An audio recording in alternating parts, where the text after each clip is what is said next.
सर्वप्रथम आपको नव वर्ष 2025 की बहुत बहुत बहुत बहुत बधाई हो, बधाई हो, बधाई हो। यूँ तो वर्ष के बाद हर बार नया साल आता ही है ना। कई बार आया, जितने वर्ष के आप हो उतनी बार आया आया ही नहीं आया। और हर नए वर्ष में ज़रूर सभी कुछ ना कुछ संकल्प करते हैं।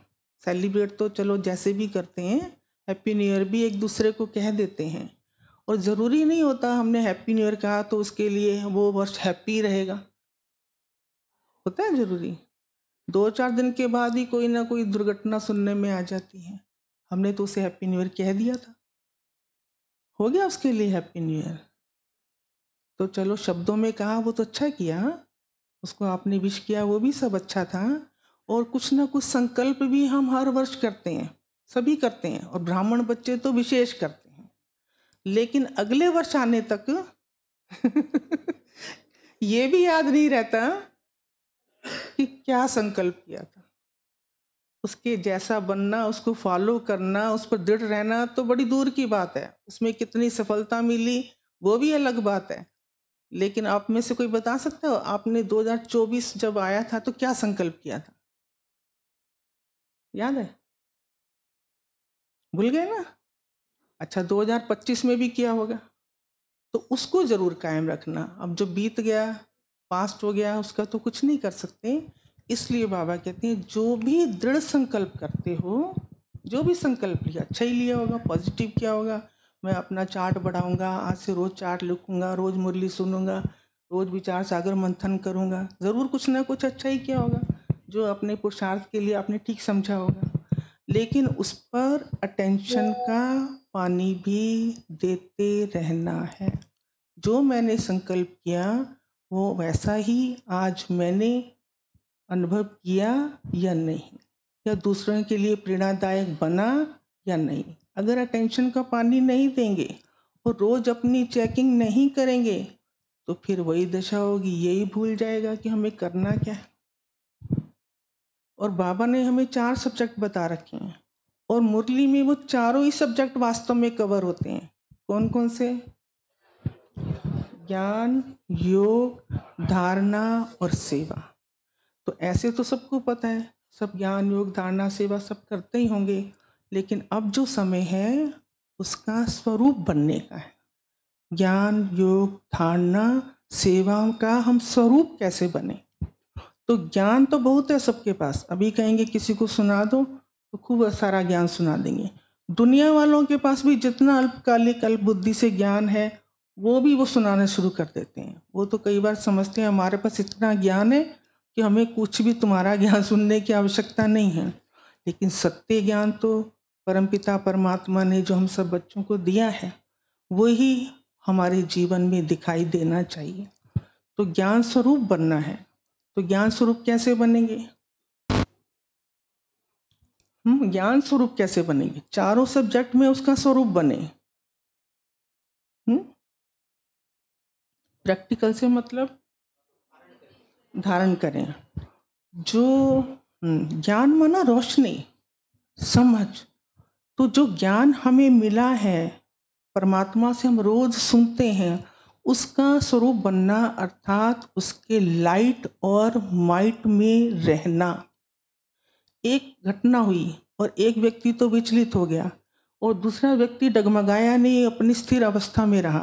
तो हमारे मुख से क्या निकलता है? ज्ञान है ना इसके पास, देखो विचलित नहीं हुआ। तो ज्ञान स्वरूप बनना अर्थात लाइट और माइट में रहना। तब हम कहेंगे कि हाँ दूसरे पर हमारी किसी बात का असर हो सकता है। नहीं तो आप देखेंगे कितना भी ज्ञान सुनाओ, सुनना भी नहीं चाहते, नहीं सुनना चाहते ना, क्योंकि अभी हमारे अंदर क्या कमी है कि हम उसका स्वरूप नहीं बने हैं। जो ज्ञान हमने सुना है, सुनते हैं, दूसरों को सुनाते हैं, वो हमारे जीवन में भी उतरा हुआ हो। अब हम कहेंगे कि अच्छा मान लो वो ज्ञान अभी हमने अपने जीवन में पूर्ण रूप से नहीं उतारा है, तो क्या हम दूसरों को भी ना दें? कब उतरेगा? हमारे जीवन में, कब सुनाएंगे ज्ञान। जैसे बाबा कहते हैं ना, तुम्हारे अंदर धारणा होगी तब दूसरे को योग का तीर लगेगा। अब बाबा कहते हैं तुम्हें क्रोध नहीं करना, कभी भी क्रोध वाले से बात भी नहीं करनी। मान लो हमारे अंदर से ये भी क्रोध नहीं निकला है पूरी तरह, तो क्या हम दूसरे को कहें या ना कहें? हाँ, कि परमात्मा ये कहते हैं। जब कोई बड़ा व्यक्ति कहता है ना, तो सबके लिए कह रहे हैं। देश का राष्ट्रपति कह रहे हैं तो वो सारी जनता के लिए कह रहे हैं। तो परमपिता परमात्मा ये कहते हैं कि काम महाशत्रु है, वो हमें भी कह रहे हैं और सबके वो कह रहे हैं। तो जो जितना पुरुषार्थ करेगा उतना ही फल प्राप्त करेगा। ऐसे ही योग स्वरूप बनना, तो योग तो हम करते हैं, सब टाइम टू टाइम करते ही हैं। और आजकल तो योगा का तो वैसे भी बहुत महत्व है। अभी तक तो मोदी जी ने फिजिकल योगा अनाउंस किया था ना जून में, जो 21 जून में होता है। और कितनी वंडरफुल बात है कि इस बार जो अनाउंस हुआ मेडिटेशन डे अनाउंस हुआ। योग में तो फिजिकली करते थे, और जो हम भी प्रोग्राम करते थे ब्रह्मा कुमारी के भी, वो सब उनके प्रोटोकॉल को भी अपनाना पड़ता था। फिजिकल एक्सरसाइज भी आधा पौना घंटा करते थे, क्योंकि उनके प्लान अनुसार हम कार्य कर रहे हैं, तो उनका तो पार्ट बजाना ही पड़ेगा। और अभी जो 21 दिसंबर को अनाउंस हुआ था, वो क्या था? Meditation day. देखो, ध्यान दिवस। ध्यान कैसे लगाएं? तो हम तो यही कहेंगे कि परमपिता परमात्मा शिव बाबा ही उन आत्माओं के द्वारा सारी सृष्टि में ये ज्ञान का प्रकाश, रोशनी फैला रहे हैं। ध्यान दिवस। तो सबको शौक चढ़ा, ध्यान कैसे लगाएं? ऐसे तो कोई किसी से बात कर रहा हो और वो ध्यान से ना सुन रहा हो, तो हम क्या कहते हैं? ध्यान से सुनो। रोज प्रयोग करते हैं शब्द को। या इधर उधर देख रहा हो, तुम क्या कहते हैं? इधर उधर देख रहा हो तो क्या कहते हैं? तेरा ध्यान कहाँ है? अब कहाँ ले जाना है ध्यान को? ध्यान तो सबका इधर उधर जाता है, कहीं ना कहीं वो ध्यान लगा के बैठा है। कोई देखे ना, गार्ड बैठा होता है ना, उसको पूछो यहाँ से वो गया था व्यक्ति, क्या कहता है? ध्यान नहीं दिया। तो ध्यान तो हम हर टाइम प्रयोग कर रहे हैं, लेकिन ये ध्यान हमें किससे लगाना है? परमपिता परमात्मा से। अपने मन बुद्धि को उससे जोड़ना ही वास्तव में ध्यान है। जरूरी नहीं कि हम फिजिकली कोई एक्सरसाइज करके ही ध्यान लगाएं। चलते फिरते कर्म करते भी हमारा ध्यान परमात्मा से जुटा रहे, अर्थात उससे हमारा कनेक्शन बना रहे। तो जब ये ध्यान करेंगे तो हमारा जो हर कर्म होगा वो भी कैसा होगा? श्रेष्ठ होगा। तो उसको योग युक्त माना, योग स्वरूप बनना माना, युक्ति युक्त, युक्ति युक्त, योग युक्त माना, युक्ति युक्त। जो योग स्वरूप होगा वो युक्ति युक्त भी होगा।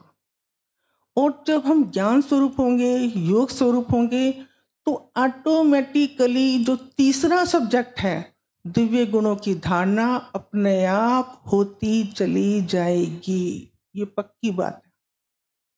जो ज्ञान और योग का अभ्यास करेगा तो उसके अंदर मधुरता भी दिखाई देगी, नम्रता भी दिखाई देगी, संतुष्टता भी दिखाई देगी।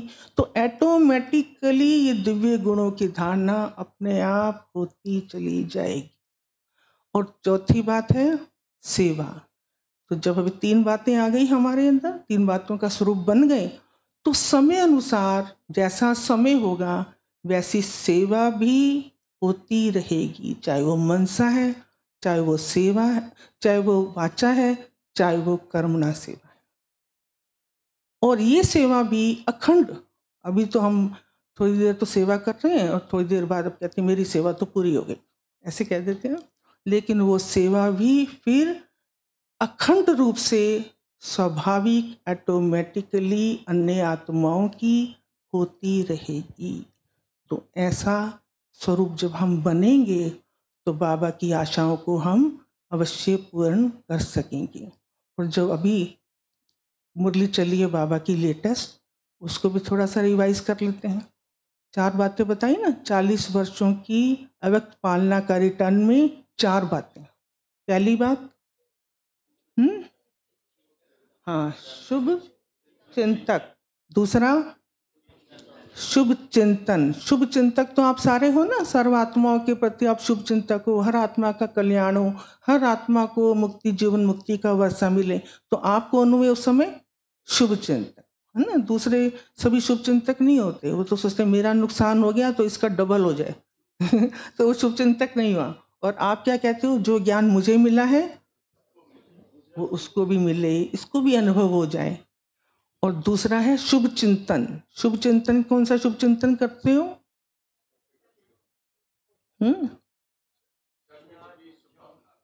शुभ चिंतन। शुभ चिंतन कौन सा करते हो?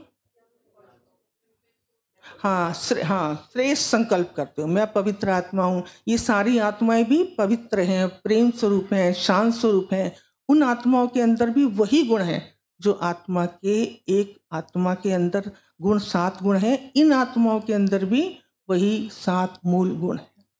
उस दृष्टि से देखेंगे, ये भी प्रेम स्वरूप है, ये भी शांत स्वरूप है, तो आपके हृदय में उसके प्रति एक आत्मिक प्रेम जागृत हो। और तीसरा क्या बताया? वृत्ति से शुभ वायुमंडल। तो जब हमारी वृत्ति में कोई कैसा भी है, ऐसा नहीं ये तो बदल ही नहीं सकता, इसको तो ज्ञान सुनाना भी अपना टाइम वेस्ट करना है, ऐसे क्या? तो फिर हमारी फिर वृत्ति श्रेष्ठ नहीं हुई ना। और फिर श्रेष्ठ वृत्ति नहीं होगी तो वायुमंडल भी शुभ कैसे बनेगा? लेकिन कोई कैसा भी है, उसने मेरा बाबा तो कहा है ना, बाबा का बच्चा तो है ना, तो ऐसी शुभ वृत्ति जब उसके लिए रखेंगे तो वायुमंडल भी शुभ रहेगा। और चौथी बात कौन सी थी? हाँ, ये वायुमंडल वाइब्रेशन की बात हुई ना। चौथी बात कौन सी थी? मुरली। हाँ, जीरो और हीरो की स्मृति रहे। तो जीरो कैसा होता है? बिंदी। तो सबसे पहले जब मुझ आत्मा को अपना बिंदी स्वरूप याद रहेगा तो हीरो रूप भी याद आएगा। हीरो से मतलब क्या? सारी सृष्टि में चक्कर लगाने वाली, पूरे चक्कर की मैं हीरो पाठधारी हूँ। इसलिए स्वास्तिका बनाते हैं ना, तो चारों कॉलम में क्या लगाते हैं? बिंदी लगाते हैं। वो आत्माएं श्रेष्ठ हैं, वो आत्माएं पूजनीय हैं जो चारों युगों में चक्कर लगाती हैं। वैसे भी हीरो किसको कहते हैं? जो शुरू से लेकर एंड तक पार्ट है, जिसका थोड़ा सा पार्ट हो वो तो गेस्ट होता है या साइड हीरो होता है, लेकिन जो शुरू से लेकर एंड तक पार्ट बजाता है वो हीरो कहलाता है, जिस पर सारी कहानी घूमती है। तो हम आत्माएं इस सृष्टि रूपी चक्कर में हीरो पार्टधारी हैं। तो ये जीरो और हीरो की स्मृति रहेगी तो भी सारे विश्व में शांति का, सुख का वातावरण होता चला जाएगा। तो इन्हीं शब्दों के साथ मेरी भी शुभकामना है कि हम सब ब्राह्मण परिवार जल्दी से जल्दी पुरुषार्थ करके अपने ब्रह्मा बाप के साथ अपने घर जाएं और फिर अपनी नई राजधानी में स्वर्ग का वर्षा लें। अच्छा, ओम शांति, ओम शांति, ओम शांति।